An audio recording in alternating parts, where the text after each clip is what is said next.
Oh, yeah, away we go on the Victory Monday edition. Mr. Relevant, Alex Strouf with you from the Groover Law offices. On call at Soul Studio at the Avenue in downtown Milwaukee. Hunter, let's just start this whole show. We don't even need Strouf on camera. Yeah, no, we just need to see Will. Will can't hear us, but for our audio audience, Will lost the bet, obviously. Packers win 28-21. So Will is now wearing my cheese head, my custom cheese head. But he didn't figure out his headphone situation that I brought to his attention earlier. Just put them around the back of your head. Hello? Hey. Can you hear me? Yeah, Okay. we can always hear you, Will. I can hear you now. Okay, that's good. It's pretty. Maybe I should take it off for the betterment of the I can't hear. No, you've been flirting with a double cheesehead day. Yeah, no, I mean, you have not worn it at all today. I'm wearing it right now. So It matters. So what's going to happen here is if I see that thing come off your head once during the show today, we're doing it again on Wednesday. Okay. Because this morning when you were sitting at your desk, every time I came by you, it was not on your head. Because I think you have lice or something, and it really makes my head itch. Something's wrong. I haven't worn it in like a year. Exactly. Lice and it's don't just live been that long. it's just been living in there. Lice don't live that long. Amazing. Well, Will, at least attempting to be a good sport as the Packers roll at Lambeau Field last night, a 28-21 He's being victory. the worst sport. Let's to be frank. Awful sport. Bad sport. He's trying to pull the sympathy card Yes. by making us feel bad for him because his team lost. What's wrong? Anytime you see three sheriffs walking through, it stops your attention. Damn it! We've gone like a month without Joshy getting distracted, and it happens on a day like today. All right, let's get into it. Packers win 28-21 over the Chicago Bears in what was a fun game. I mean, all things considered, that was a really good football game at Lambeau Field yesterday. Couple of big takeaways. Number one, Matt LaFleur gets up for games against guys he has either been outcoached by, obviously divisional games, or has been disrespected by. And Ben Johnson disrespected him at his introductory press conference, and despite everybody playing it down this year, it's very evident that Matt LaFleur does not like Ben Johnson. The post-game handshake should tell you everything you need to know. That was the fastest handshake in the history of handshakes. In fact, I don't even know if it qualifies as a handshake because I don't think the hand was able to shake. Yeah. We've got the video playing right now from Fox, and it's literally a quick, they grab hands and keep moving. So LaFleur definitely felt disrespected by Ben Johnson. I hate to say things like this, but Matt LaFleur alphaed Ben Johnson. Ben Johnson wanted more, and he didn't get it. He wanted more from Matt LaFleur, and Matt LaFleur just kept it moving. We'll see him in 2 weeks, he said. See him in 2 weeks. Yeah. So that was good. So that's obviously a takeaway that Matt LaFleur brought a really solid game plan. He would have liked to see a little bit more of the offense in the second half, but all things considered, I thought Josh Jacobs had a really good day. I thought Jordan Love had an awesome day again. I've said it, I feel, every week for the last month now, but like this Toyota-thon shtick is real with Jordan Love. The dude is playing unbelievable football at the most crucial times since he's taken over as the starter. And in a big-time first-place divisional matchup in the month of December, Jordan Love was awesome. His long ball was on point. A couple of big-time throws to Christian Watson and the cornerback, Bo Melton, who's a wide receiver again, apparently. I thought he was really, really good. Love was as well, as was Jacobs, and I thought the offense played well. Defensively, it was kind of a bend-don't-break mentality. Keyshawn Nixon comes up with the game-sealing interception off Caleb Williams. And I mean, every time Caleb threw, and I'd be interested to hear Will's Bears fan perspective of this, but it seemed to be out of play action because they don't trust him to just stand in the pocket and deliver. And I get mobility as something that makes him what makes him him, but all of the stuff is out of play action, which is fine, but I guess I didn't really see him stand in the pocket very much last night, which granted, I haven't watched a ton of Caleb Williams since he's taken over as the Bears quarterback, but I guess I didn't realize it was to that level. From somebody who watched him in college, as we all did, because his team was pretty good. Well, yeah. It doesn't look like he's developed at all. It looks like he's very much the same guy. He wants to escape the pocket. He wants to throw on the run. He wants to he doesn't throw in rhythm, or when he does, it's extremely rare. Ben Johnson did everything he could to maximize what Caleb Williams offers against a defense like the Packers. And what you saw was an embarrassingly low passing percentage, completion percentage, and probably 3 rather remarkable catches.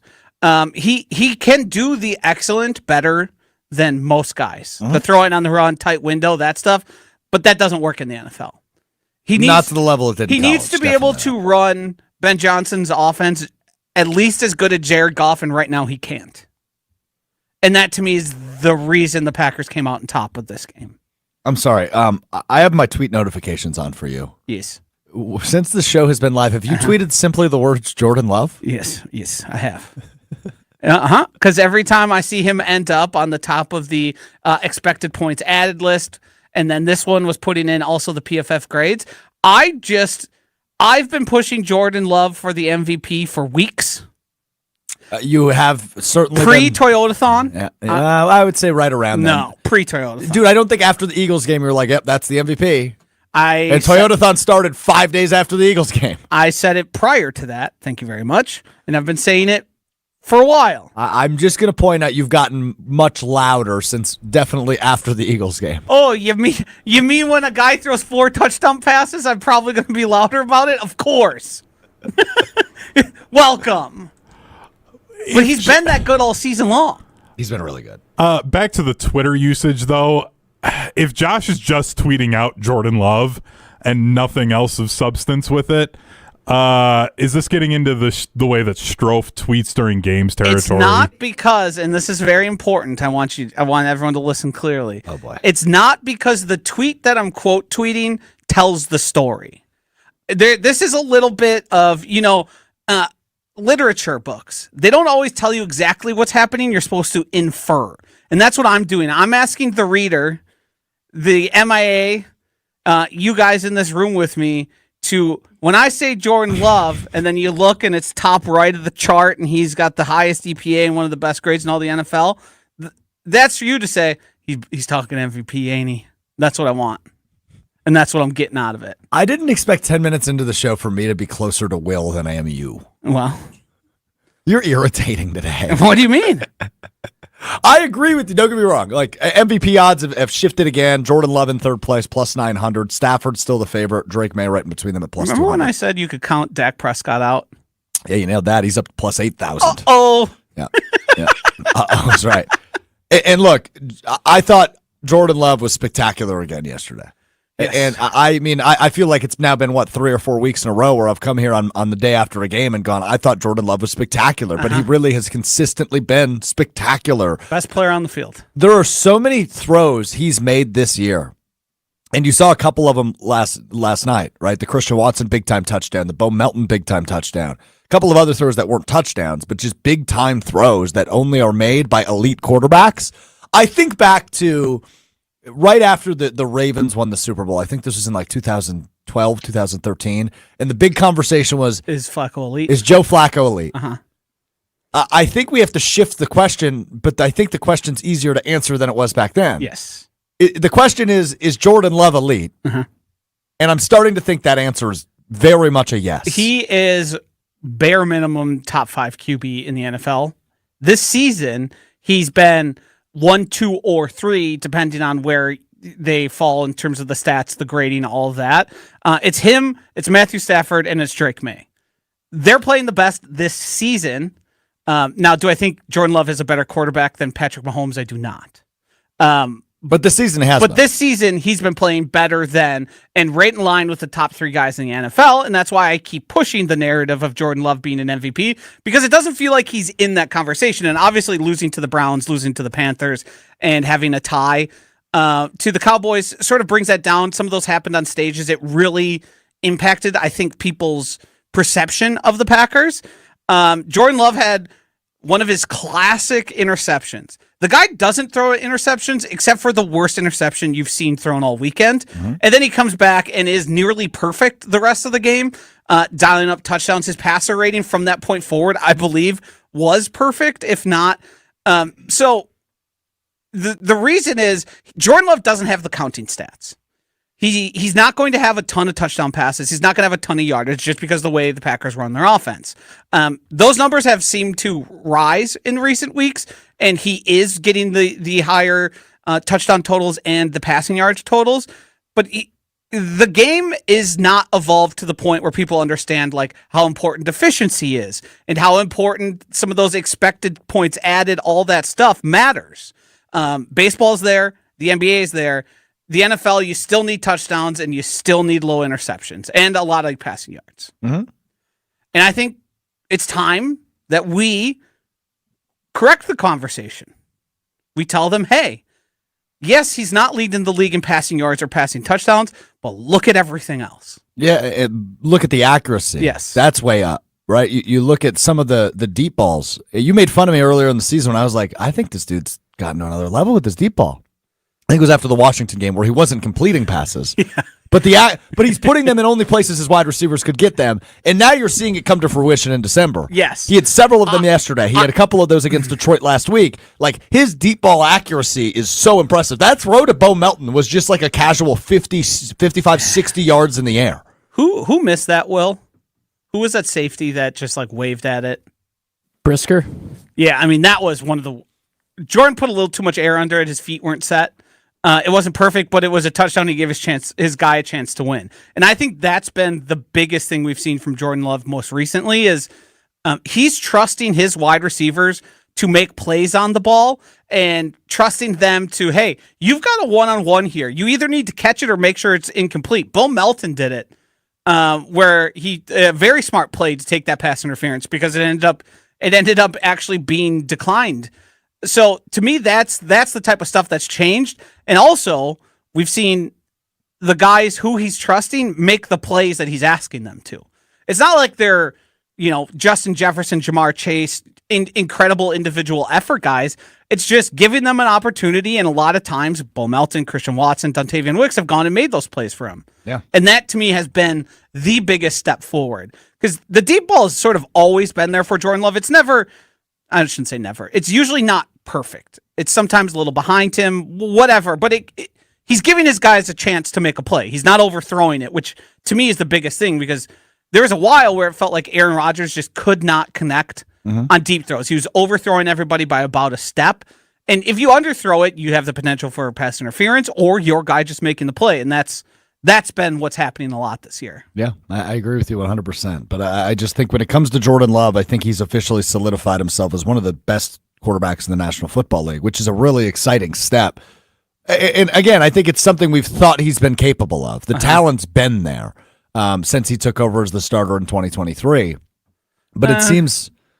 first year, we were touch and go. Well, yeah, it was a total roller coaster. But I think towards the end of the year, yes. when he was, when he's going to Detroit and beating the Lions on Thanksgiving, when he's hosting the Chiefs on Sunday Night Football, like there were moments where you go, "Holy crap!" This is a first year, and there's reasons why. Obviously, a first year starter having a rough start and then figuring out to be expected. Then I felt like all last year we were waiting for where's Toyotathon Jordan Love. He had the injuries, all that, and this year it seems. Even though he's battled some injuries, and it's not like he's had a perfect bill of health, he has performed consistently. That's the word right there, yes. right? I mean, we spent all offseason using the word for the second year in a row. That's the word we're waiting to see from Jordan Love. It's consistency, and it feels like we finally graduated to that level. A large part of some of the inconsistencies were not only his fault.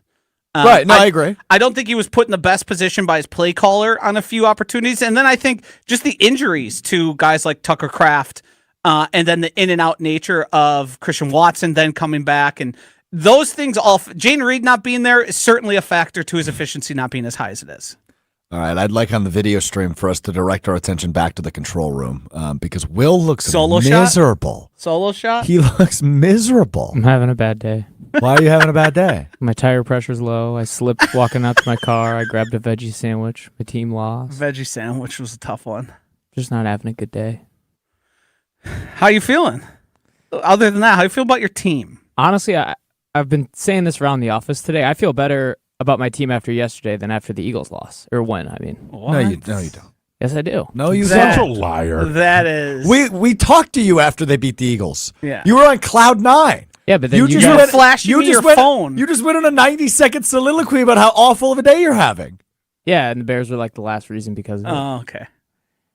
But you guys said the Eagles suck, and then they played good with the Packers. So We never said they sucked. No. We said they're Josh? imploding. We said they're imploding. okay, Yep. so they beat a team that's imploding, so that doesn't really count, does it? Well, they lost to a team that's hitting their stride at the right time. Bye.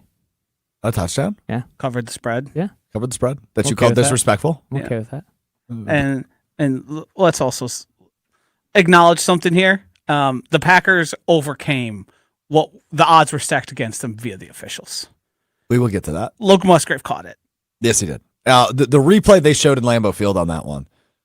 Somebody's head on the Yes, sideline. that was what we saw on TV. Oh, it too, is. by the way. Okay. Yeah. It is. There was never a better angle shown. Okay, same here. So we saw exactly what you saw on TV Yes. then. Okay, got it. So then we can all talk about this together. Yeah. So there was no evidence that he didn't catch that football. No, and it's that weird gray area where the ball can contact the ground, but it can't be to establish control. I think Luke Musgrave had control the entire time. The ball just slightly moved after hitting the ground, as a body does. It's not like the ball dragged against the ground and then he pinned it. Right. His arm was under it the whole time. So to me, that's a catch, and that should be a catch. Keyshawn Nixon got choked and then called for a penalty. Yeah, was that good. helped him. Yeah, that was a big help. Yeah. Sorry, Hunter. Go ahead. Oh, I was just going to say that catch was kind of similar to another catch that happened in Lambeau that also got overturned. I probably should have known that's what he was going to say. Yeah. I got bad news. Dez caught it. Dez did not catch it. No, then doesn't say it in the record books. Just like Luke Musgrave didn't catch it. Except in the press release that the NFL then sent out using it as an example of, yes, this would be a catch, but okay. It's crazy that the catch thing is still happening. And I mean, Isaiah Likely caught a touchdown pass, and then they told him he needed a third step. Yeah. Nope, saw that. Just the inconsistency, and the thing is, they're trying to over explain what a catch is. It's sort of like the classic Supreme Court judgment on pornography. You know it when you see it. And when That's one of your favorite references. it's a to me. great reference. It's a so great good. reference. Because it's a legal standard. They cite it. Yeah. It's like, and that's the thing that ends up happening is you slow it down, you slow the steps down. Like, if Luke Musgraves isn't a catch, then how the hell is Dontavian Wicks' touchdown a touchdown? And how is then, in that same situation, Isaiah Likely's touchdown not a touchdown if you're going to, like, there's no Yeah, consistency. Matthew on YouTube follows up with a good point. He says 2 questions: what is a catch and what is a hold? Yeah. As there was a moment, and I don't know if they did this one on TV because I Yeah. think it was during a commercial break where they did the slow-mo replay of Yep. Parsons getting held. You did get that on TV? Yes. Oh, that was a great moment in Yes. Lambeau. Everybody just boo, boo, boo, boo, boo when there's literally a hand in his face mask. Yeah, I think the thing that Micah doesn't get the calls he should. It's a little bit of the Shaq rule and the Giannis, how those guys are just so good, so dominant, so big. And not that Micah's big, but he's so explosive that even when he's held, he ends up winning. And he doesn't do the flop and flail his arm thing. He just works through the hold and eventually ends up beating the guy. And that's the reason he doesn't get the calls he probably deserves. And every time I see one of those, I think of Hunter complaining about he's going to get held. They're not going to call it. He's not going to complain about it. And then it's going to affect games, which it's very true. It's the same thing you see with Giannis. It doesn't look like a foul because Giannis ends up getting to the rim still. Shaq did the same thing, and that's what Micah does. And he just, like, he beat his guy eventually. It's just the hand around his throat slowed him down. Jonathan ESPN Madison on YouTube says Bears should hang a banner in 2025. 2 quality losses to the Packers. It's kind of how it feels. Like, it almost feels like there was a moral victory yesterday after all the smack talk Bears fans. I saw lots of moral victory talk. Yeah. Well, moral victory. You feel better than you did when they beat the Eagles. That's a moral victory, right? Moral victory. Yeah, okay. I actually count moral victories more than real victories. Yeah. Oh, more than real victories. Yeah. Wait, Oh, I okay. thought the only stat that mattered was the scoreboard. I said wins. I didn't say which type of wins. Yeah, Boom, Hunter. moral Me wins. now. Moral wins count. Back to what Josh was saying about Micah. Like, my biggest fear for you, Strouf, and Josh is that you're going to be in a divisional round game taking on, whoever in that game, and the quarterback's going to have like a 30-yard just huge play on 3rd and 12, and Micah was clearly held, and they just don't call it because it sucks when it happens. Fair. Yeah. It's going like it's just this isn't even because of the Cowboys connection. It's going to happen in a playoff game, and you're gonna hate it. And if he does get the call, I'm gonna lose my mind because there were so many times he never got the call in big games. Yeah. I mean, talk about yesterday, right? Yeah, I mean, I think the difference has been a lot of times is those calls that get missed. There's a lot of ball don't lie happening then later in the drive by somebody else on the defense. Somebody makes a play, a la Keyshawn Nixon, where you got it wrong, and I have no problem like missing calls. It happens, but when it's so far stacked against, like the Packers probably had 4 incorrect calls go against them in a way that really had a determining factor on the game. it's so ridiculously blatant with Micah, though, right? Where I don't know. We've almost just kind of come to expect it this season, Right. now. And I mean, he also talked about it after the game. He's like, yeah, I'm a little bit shorter. So when they get their hands up around my neck and my face, it doesn't get called the same way it would if it was like, I mean, a lot of times he's just getting like wrapped up. Yeah. They just put the arm around him and he just has to work through it. Let's just go over some moral victories for the Bears fans Yeah. because I like taking victory laps. So moral victory 1 was the fact Micah Parsons only had 1 tackle. Uh-huh. All right, Bears fans viewed that as a giant win for them, despite losing the football game by Also, 7 if you points. watch back, JJ Kingsley Enagbari's sack was because Micah, as he was beating the guard like a drum and forcing Caleb up into the pocket, he also pushed the tackle that freed up Kingsley Enagbari to have a free shot. That is the example we always talk about. Even if he's not making the play, he's affecting the game that is creating plays. Another moral victory is the fact that they didn't lose in Chicago. They lost in Green Bay, and they get another crack at it in, what now is 12 days? Bad playing surface. I saw players slipping. Yeah. At some point, a team is going to figure out they don't have the right cleats in the winter. Also, the Bears have been doing that all year, so that's kind of just a they problem. Yeah, but you see it every week as the calendar turns from like November to December. They take it to the sideline and somebody's getting their cleats worked on. Yeah, I mean, it's not like the Bears. It's their first time playing there this time of year. I'm having a hard time looking at him in that cheese head. Can't wait for this to be over. Solo shot. I've looked Solo at the shot. clock like 10 times. I have a moral victory as well for the Bears fans. And this is also a little bit Do of a moral victory for me in a victory lap here. A lot of the Bears' bigger runs, especially in the second half, were when they were running at Micah Parsons and blocking him with a tight end. That sounds like not a moral victory for the Bears. He didn't disrupt It the just running sounds game. like a moral victory for you. I don't Yeah. know. To me, it was up the middle, was it not? There was a few they were running like to their right side to think the Micah- left side of the defense there. But again, like I don't have that big of a problem with this because I know, I was he's just- an elite pass rusher, right? That's how you I eliminate them from a ain't, game. we ain't paying him to make tackles in the run game. I was Correct. Okay. Was I don't just think there's making anything a we reference could've done. back to you guys yelling at me about it, and I was just Yeah, I mean his run. Who's the Bears fan here? Yeah, his run. Hunter sounds as sad as Will. His run just- defense grade is like good, and it has been all year. I was literally just making a joke back to that, and that's Sound it. very sad. No. I think he was taking a victory lap, though. He said. Yeah, I don't know. This is a sad I victory. think That was we, good. we've moral victory lapped a victory lapped. The longest Bears run yesterday. Any guesses? 8 I read the yards. 11? I've got 9. Okay. Monungai 9 yard. Yeah. 8 by Swift, 9 by Monungai, 6 by Williams. Yeah. Yeah, I mean we obviously felt Devontae Wyatt's presence missed there. Yeah, 138 yards on the ground for them yesterday. Yeah, I mean, it was- to be fair, it took good him enough. 32 carries to get there. nailed it, 32. Yeah. So Yeah, they were bad in the first half. Yeah, but all in all, a good win for the Packers. Got a little dicey there at the end, And a but good loss for the Bears. Keyshawn Nixon comes through at the end of the game. All right, we do this each and every day after games. Some stocks are trending up, some stocks are trending down, and we're going to change up how we're doing it today. I always say, Joshy, and I know you hate when I say this, but I'm going to say it. You know what I'm going to say. I don't, because you have so many cliches you love to. Self-awareness is the most important human quality. It was either that or puzzles. I like puzzles.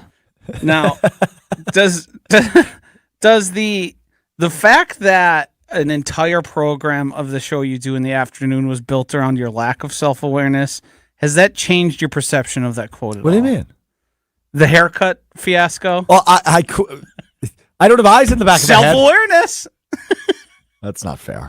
That's an unfair shot by you. You owe me an apology. That was above, because that haircut was bad on the sides. It was bad on the front. No, it's fine on the front. No. No, Remember it the wasn't. patch over here he had to clean out on the side of your head? True. And let me tell you, when you look in a mirror and you turn your head slightly and you see skin where there's supposed to be hair, that should have been a dead giveaway. So anyway, self-awareness, the most important human quality. And what we have realized doing the show together for years is that I'm the optimist. The glass is half full for me. For Joshy, well, probably more a pessimist. Glass half full. So I'm going to handle all the stock ups today. Joshy is going to handle all of the stock downs today. I'm only talking positives. Joshy's only talking negatives. The day after the Packers beat the Chicago Bears by a final score of 28-21. Let's waste no more time and get into stock up, stock down. Stock up. Let's start with the quarterback, Jordan Love. I'm so impressed with what he's been able to do recently. I mentioned earlier the long ball and how that has evolved. The accuracy has taken a step up in 2025. 2 big-time throws that led to scores. To Watson deep and to Bo Melton. That was the throw of the day by Love. The Bo Melton touchdown pass where he threw it 50, 60 yards in the air. He has taken a giant step. The consistency has taken a step, and I think you can start to look at Jordan Love and say, yeah, I think he's in that elite quarterback conversation for the NFL. And just to please Joshy, he's certainly in the MVP conversation for 2025. So for feels like the 6th consecutive week or fifth consecutive week, the stock up goes to Jordan Love. Stock down. I'm going to start a stock down with a compliment. It's Rashawn Gary. And Rashawn Gary, when he's unblocked, is the most impactful player in the NFL. It's been weeks since he's made any sort of presence, since he's had an impact on a game in any real way. He, while chasing Caleb Williams to the edge, just gave up, stopped running. He has been a non-factor. He's been less valuable than Kingsley Enagbare, and if you look at how those 2 guys are paid, that should not be the case. In this game, he had, I believe, 2 more snaps, maybe 3, than Enagbare. He has, despite what we thought was going to be his double-digit sack season we've been waiting for so long, since he burst out with, was it 7.5? He's been mostly a non-factor. He's not getting pressure. He's not beating his guy. He's not making impact on the run game. It's just he's getting one-on-ones and he's losing. He's losing one-on-ones also to tight ends, which is just can't be happening. When you got Micah creating as much disruption as he is able to do, and you're not benefiting from it at all, there needs to be some real questions asked on what playing time are you getting and how much should you be getting moving forward. Yeah, I totally agree with you on that. Stock up. Let's go to a guy you referenced in there, Kingsley, J.J. Enagbare, who had the big-time sack at the end of the first half on Caleb Williams that didn't allow them to respond after the Packers went up by 11 going into the half. Obviously, the Packers got the ball back at the beginning of the third quarter, but Enagbare with a big-time sack and is pacing in terms of snap count the same level of Rashawn Gary, but he, frankly, is just the better football player than Rashawn Gary as it stands right this second. So Kingsley Enagbare, I think, for the second time in a couple of weeks, his stock is going up 4 tackles and a sack for him yesterday. He made the biggest play of the game that's not going to get remembered. Yeah, that's true. That 3rd and 1 tackle on Monangai, who had proved he's not a bring him down, just one guy type guy. I mean, he's like a bowling ball. That play forced the Bears into a situation they didn't want to be in, which ultimately led to the turnover. 27 seconds left. It's 4th and 1 at the Green Bay 14-yard line. So are you going for the end zone with 27 seconds left down by a score, or are you just trying to get the first down? Ben Johnson makes the aggressive decision to take a shot towards the end zone, and ultimately Keyshawn Nixon intercepts that on 4th down. But you're right, 3rd down, no gain, as Monungai, who is a freaking bowling ball, man. That guy's a good running back, and Enigbari's all over him. Good point by you. He reminds me of a little Doug Martin-ish. A little bit bigger, but the way they run and just sort of like run in, run through, and bounce off guys I was impressed with him. I've got another stock down. I think it was one more thing around that. The Edgerrin Cooper, where they met in the hole, and it was just the loudest collision of all time. And there was like a piece of his helmet. Yeah, flew Edgerrin off. Cooper's helmet paint flew off. I did not see that, Yeah, but I heard the pop in row 58 where I was. They did like the field level replay where it's just the game sound, and it was so loud. Yeah. It was a Stock big-time hit. down. Big-time hit. Stock down to Romeo Doubs. It wasn't long ago that I said I've had enough, and it seems like Jordan Love might have had enough of Romeo Doubs. He ran the second most routes of all pass catchers on the Packers. He had 2 targets, 0 receptions, 0 yards. There needs and there was injuries involved here, but it seems like he's being phased out of the passing offense, and I think that's better for the Packers. I think if Wicks gets healthy, as Reed becomes a bigger factor, and Golden gets healthy, the Packers are going to become more and more explosive. He had opportunities to make plays, and he didn't. He's running as many routes as anybody else out there, and he's making such a small impact that you have to be thinking once things are, and hopefully in towards the playoff as guys get healthier, he's going to become a less and less factor. Let's stay in that room. Stock up. I feel like this, again, is a guy that we've talked about each of the last few weeks because it finally feels like the Packers have their true number one receiver. It's Christian Watson, another huge game for him yesterday. 2 touchdowns on 4 catches, a total of 89 yards. But something that is so evident with him, and Josh, we were talking about this off the air, he tore his ACL this year. Yep, this calendar year. He tore his ACL in January, 11 months ago, and he's faster than everybody. The yak, yards after the catch on that big touchdown for Christian Watson. He's just outrunning everybody down the field. And what he is capable of, he looks like he's bigger and stronger and faster than he was even before the ACL injury.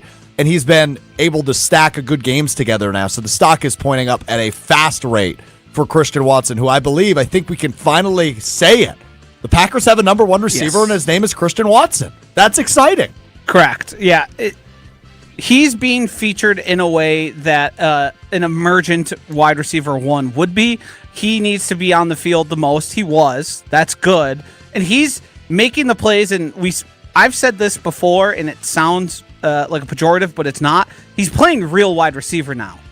He's making plays. He's running routes. He's running out routes. And then he's also doing the I'll run right by you because I'm faster than you stuff, which brings a level that the Packers hadn't seen from him to this point. He's using his body well. He's using his size well. All those things have turned him into sort of the guy we all hoped he would have been when he was drafted. It just took 3.5 years to get here. But boy, am I glad they signed that extension, and the Packers were proactive on it. Boy, do because they look smart now. I thought there was really clear signs at the end of last year that he had taken a step, and then we've just seen it in a way that, nearly 22 miles per hour on that slant route. And he had a surgically repaired knee. For a guy who's had a lot of injuries that have kept him out a long time, it seems like he's sort of figured out what it takes for him to stay healthy and for him to be a contributor week in and week out. What would it take for me to go 22 miles an hour? Rockets in your shoes. Being in a car. Being pulled behind a car. What about a bike? Can I get a bike going that fast? No. Downhill. Downhill with wind at your back. All right, that's disrespectful. All right, one more for Joshy. Stock down. This one is to the officials. I thought the game was poorly officiated. I thought the calls went against the Packers in a really definable way, in a momentum swinging way. Last week there was 2 bad calls for each side. This week it seemed like there was 4 bad calls, and they were all at the Packers' behest. They were all a disadvantage to the Packers. The catch thing we talked about, what is, what isn't. It's been like this for the better part of 2 decades at this point. the Keyshawn Nixon getting choked by Luther Burden, and Crazy. And then him not throwing a punch, trying to get his arm off his throat, getting the flag on that, despite the official being right there. And then the incompletion ruling for a ball that never touched the ground. How that ended up as an incompletion is so far beyond me, because we all got caught up in like, oh, is there possession? Is it a catch? Is it a catch? And then you realize, wait, the ball never touches the ground, and then the ball touches the ground after Evan Williams shows the official, I have the ball. And they're like, yeah, actually, no, take it back. Yeah, no. Like, what do you think anybody said, hey, are we sure it touched the ground at any point? No. Because it seems like they moved past that point and just went, oh, it's incomplete. Yep. Easier. I thought they called a good game. Yeah. Of course you did. I think if two of those calls go the other way, let's say the Musgrave and the Keyshawn Nixon one. Then the stock is neutral or what? No, the Packers win that game by 14 plus. 14, yeah. Just because the way that Keyshawn penalty led to a touchdown. Yeah, it was huge. Yeah. And then the Musgrave catch, they're in field goal range at that point. So the least they're getting there is 3. Yeah, was that did Keyshawn get penalized for 30 yards on that drive? Yes. Yeah. It was the same drive, right? Yes. Yeah, okay. Woofy. All right, well, you got one I hear? Stock up. Yeah, I'm stocking up off days. The Packers obviously utilized their extra off day before they played the Bears well, because I felt like they didn't really run out of juice at any point. So stock up off days for the Packers. That defense was running out of juice. Yeah, I know. As I started They were saying, exhausted. The only thing that ran out of gas that entire game was the Packers defense. They could not stay off the field. I mean, I'm just saying. I haven't seen NFL professional football players in such exquisite shape look so tired. yeah. They like Rashawn Gary, and this is not to what I said earlier. It looked like he was going to puke when he came off. Well, the I field mean, one here, time. look at it. So back, let's go to the third quarter. So Packers open it with a 3-and-out. Then it's a 10-play drive for the Bears, leading to a touchdown. The Packers' next drive is 4 plays, 63 yards and a touchdown.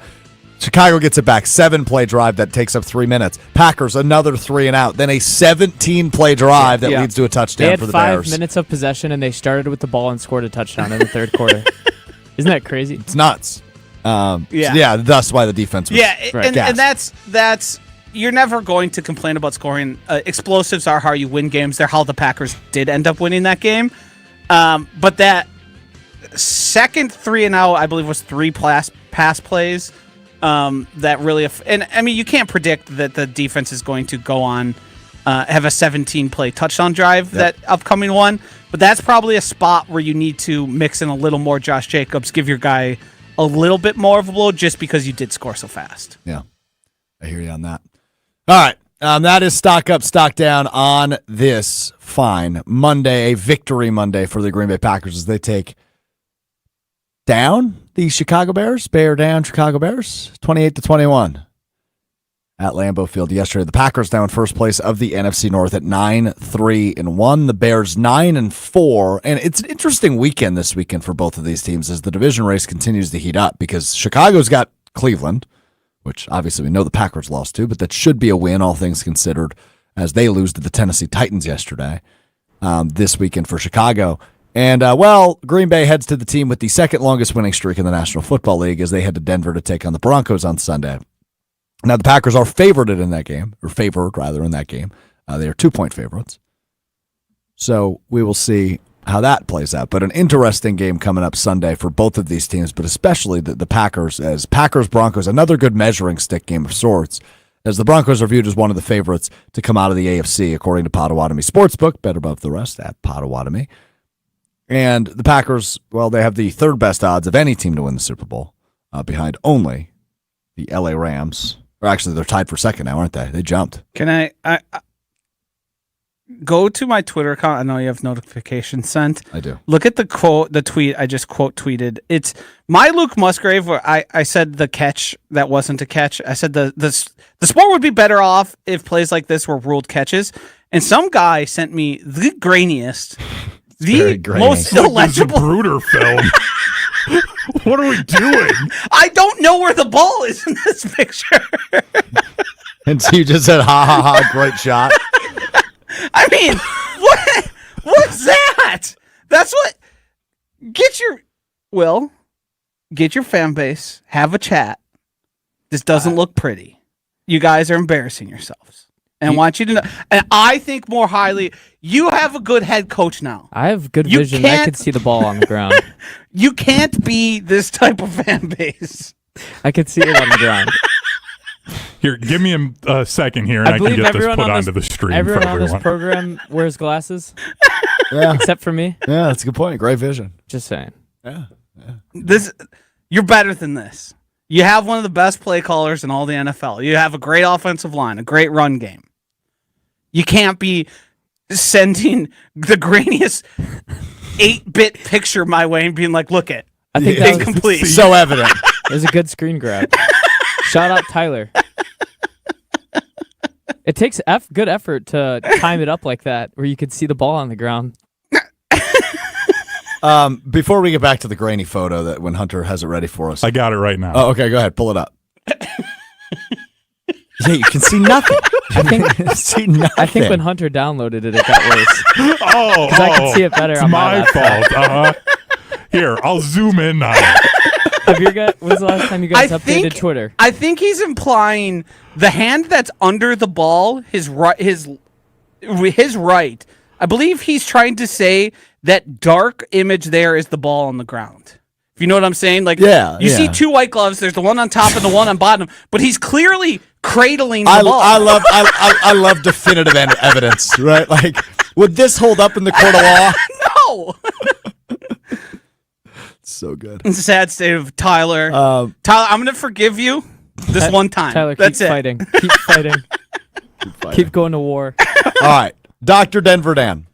Denver is much better than your station is selling. They have an elite defense. When did I misspell? I said they had the second longest winning streak in the NFL, and the Packers are 2-point favorites. I don't think I'm not dispelling the fact that they're a good team. I think they are a good team. Dr. Denver Dan. He started off hot. I was a big fan. He's a sea chatter now. Oh, wow. Yeah. Take him or leave him. Wow. Yeah. Step it up. I mean, I'll keep him. I'd love that he's here. I want him to bring it better. The Packers are favored by 1.5. Tausch has been talking about since the schedule release that game's going to be tough. We all recognize how good that defense is. We all recognize how difficult it is to play at Mile High Stadium. All those things factor in. The Packers are 1.5-point favorites. That is telling you there's basically no difference between these two teams at their home. Yeah, I'm excited for this one because do they seem like a team ripe to lose after 10 in a row they've won now? Yeah, probably. But anybody can lose to that team, as evidenced by their record. Yeah, correct. Anybody can, and the Packers certainly might. I don't think they're going to win out now. And it's been a while since the Packers laid an egg. Yeah, maybe this here's me being optimistic. Maybe those days are behind them. Could be, but would you be shocked if we saw an egg game in Denver? I wouldn't. I'd be disappointed. Can I say this? You're always shocked by an egg? No, that's actually not what I was going to say. Rude, but probably also fair. So as we were driving home last night, I'm sitting there, I'm listening to music, I'm jamming out, I'm thinking about the Packers, I'm looking at schedules and box scores and some of the other games that went on in the NFL yesterday, Joshy. And I thought to myself, the Super Bowl's back on. Super Bowl's so back on for Green Bay. Now, again, I still remain with the opinion that without Tucker Kraft, it is certainly going to make your lives harder to win the Super Bowl.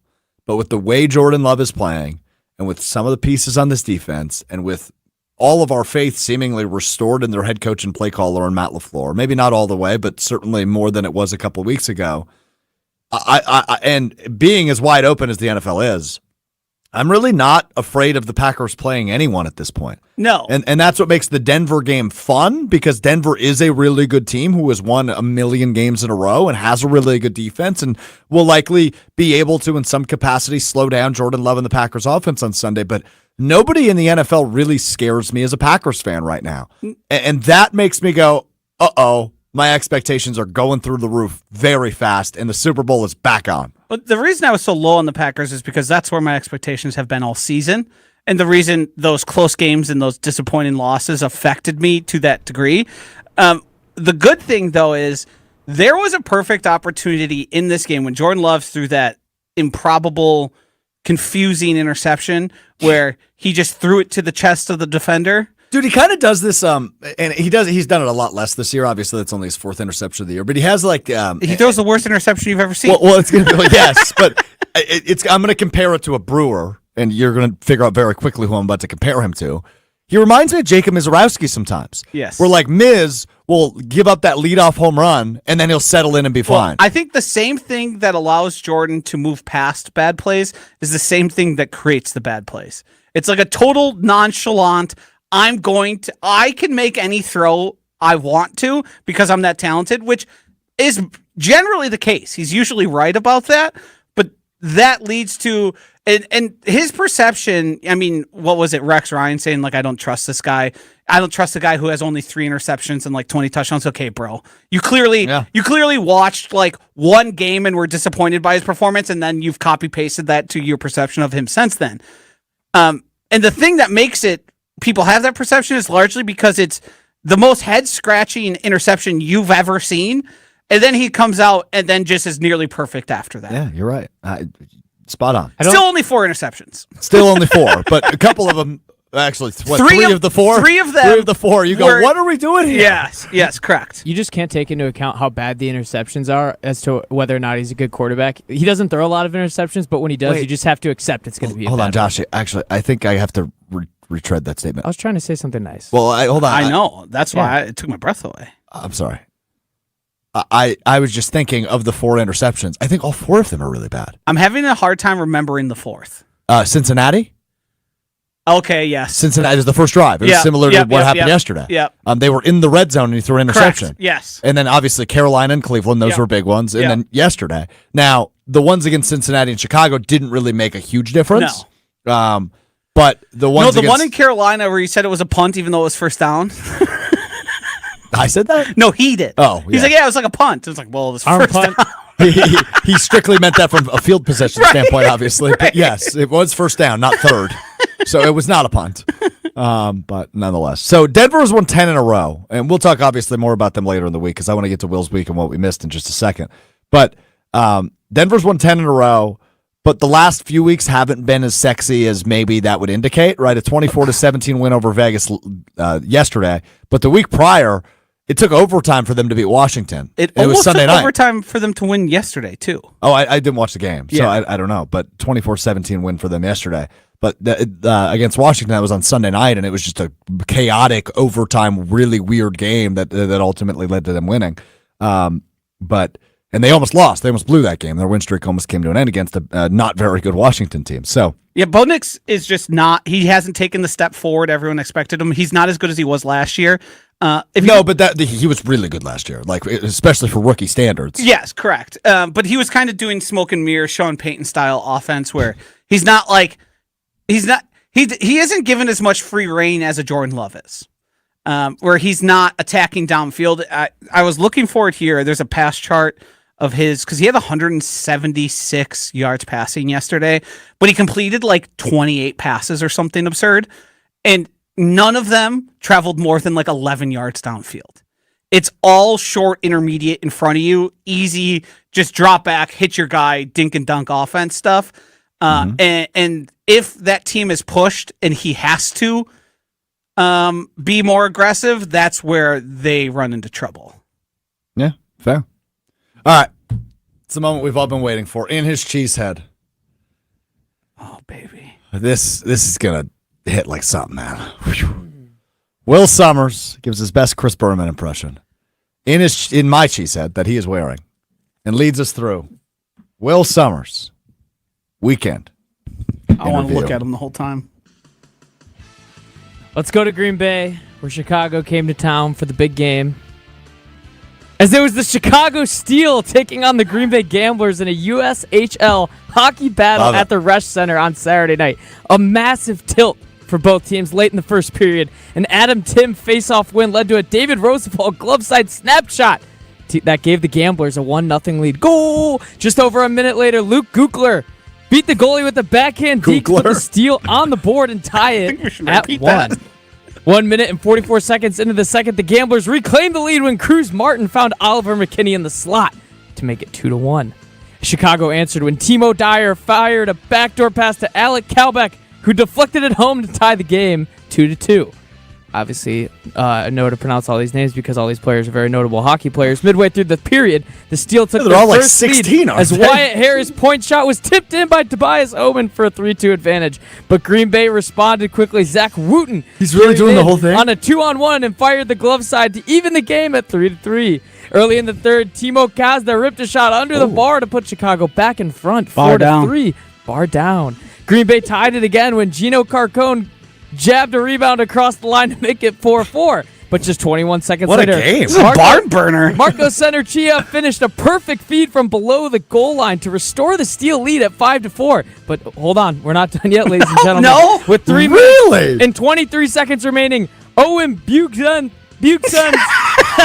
floated a knuckleballing puck from the point that dropped over the glove to tie the game 5-5 and force overtime. But overtime wouldn't be enough as it would take a shootout. Tobias Omen scored first for Chicago, but Green Bay got back-to-back goals from Gavin Katz and Zach Wooten, securing a 6-5 Gamblers win. And What then a on game. Sunday, the Packers beat the Bears. With your Will's Weekend Review, I'm Will Sommers. 2-0 weekend for Green Bay. Oh. That Gamblers game, what a barn burner. Yeah. It was Do we know where the Steel wearing their Taylor Swift sweaters that they're auctioning off? I Couldn't saw tell that. ya. Oh, Probably not in the road. That's probably a home thing. I do want to I say don't know. one I thing. just saw the TikTok about them. Good bit. Good job, Will. I expect another on Wednesday I of can the do actual that. Packers game. Yeah. We can't let him off the hook. He's You're been right. trying to take off that damn cheesehead at every opportunity. He skips Will's weekend in review. Uh-huh. What do you mean? We have a classic case of insubordination on our hands. A classic case. Classic. I think I did my job. I entertained you guys with a thrilling matchup between That was a heck of a game. between Chicago and Green Bay. You did, but the whole thing about this is you also have to go through the pain of your team losing. It is kind of crazy that they played each other in Green Bay this weekend. You think they Same did it on exact purpose? weekend. Across the street from Lambeau Field, yeah. Kind of wild. You Great think game. maybe they think, hey, if this is happening, maybe we can get some dual action. Some fans will be like, hey, let's go to the Yeah. Gamblers and I don't steal game. So the Gamblers are popular in Green Bay, but again, Green Bay is not the size of Chicago. No. I've never heard of this deal. That's why I did this. Oh, really? You have Yeah. never? No. And you grew up in the Chicago area, so that's fascinating. to They're me. We also juniors, have- right? Yeah, we got Yeah, two it's minor league USHL. teams. in So that's Chicago. like 16, 17, 18-year-olds that haven't gone to college Yeah, yet. it's our version of juniors in Canada, but much less talented. Matthew Much chimes less. in. No disrespect to those players. Matthew, There's a little bit of disrespect. Matthew chimes in. Will's weekend review was an L, just like the Bears. Wow. Holy crap, that was good. How do you think of that? It's time now for what we missed and what we learned, which is presented by Door County Distillery, locally produced, handcrafted, award-winning spirits made locally in beautiful Door County. Rums, gins, whiskeys, vodkas, brandies, all the in-betweens, made locally, affordable in Door County, and they are the best. Available statewide wherever you're at. Stevens Point, Madison, Milwaukee, Green Bay, and all the in-betweens. They have you covered, as well as a huge list of unique cocktail recipes on their website. Festive season, baby. The holidays are coming. Check out that huge list of unique cocktail recipes. Ho, ho, ho, festive cocktail recipes on their website, doorcountydistillery.com. That is doorcountydistillery.com. Moving forward, I'd like you to get more into Kris Kringle when you do the whole. Oh, oh, Yes. oh. Yes. That's the Christmas spirit I want. Okay, I understand. I can do Or that. maybe we can have back there he'll have a Christmas a Santa actually doing it and you can just dub it in. You call for it and the Santa will say ho ho ho. We like Santa on this program. We should get Santa on this program. Like, there's got to be I mean, it's his busy season. I understand that, but there's got to be a Santa. You know, he might be making some pit stops in Milwaukee Should over the we next few make weeks. a naughty and nice list for everyone on the program? Well, I think that'd be pretty easy, wouldn't it? I mean, I'm saying all the things that would like a Venn diagram and see who's Are you a big Christmas guy? No, not at all. I would not have gotten that read from the last 60 seconds. I'm just trying to have some fun. Get a little festive. I like it. Will, you been naughty or nice? Christmas is canceled. Okay, what about what we missed and what we learned? Is that also canceled? I'll just put it out there that I'm a loser. Just want to say that. Also, Notre Dame got snubbed from the college football playoff, which I thought was interesting. No, they didn't. But okay. Well, you never let me finish. Okay. She said. Notre Come Dame on, and Miami. Joshy. Come on. Come on. It's Mr. Irrelevant. We'll be back with you on Wednesday. Peace. Oh, man. Tough day for Will. Tough day. Mm-hmm. All right. Well, the Packers win 28-21 over the Bears on Sunday. That will do it for us today. We'll be back with you Wednesday beginning at 12:30 Central, ESPN Madison, ESPN Milwaukee on YouTube, and, of course, wherever you get your podcasts. If this is your first time joining us, appreciate you being here. Make sure you hit subscribe. Give us a thumbs up on YouTube at ESPN Milwaukee, at ESPN Madison. Or if you're more of a podcast listener, just search Mr. Irrelevant. We do this 3 times a week, Monday, Wednesday, Friday, and it's available wherever you get your podcasts, Apple Podcasts, Spotify, and, of course, the all-new customizable ESPN Wisconsin app. All right, Joshy, final words. Go ahead. Go Pack, go. The Bears still suck. We'll talk to you Wednesday. Peace. Suck it, Will.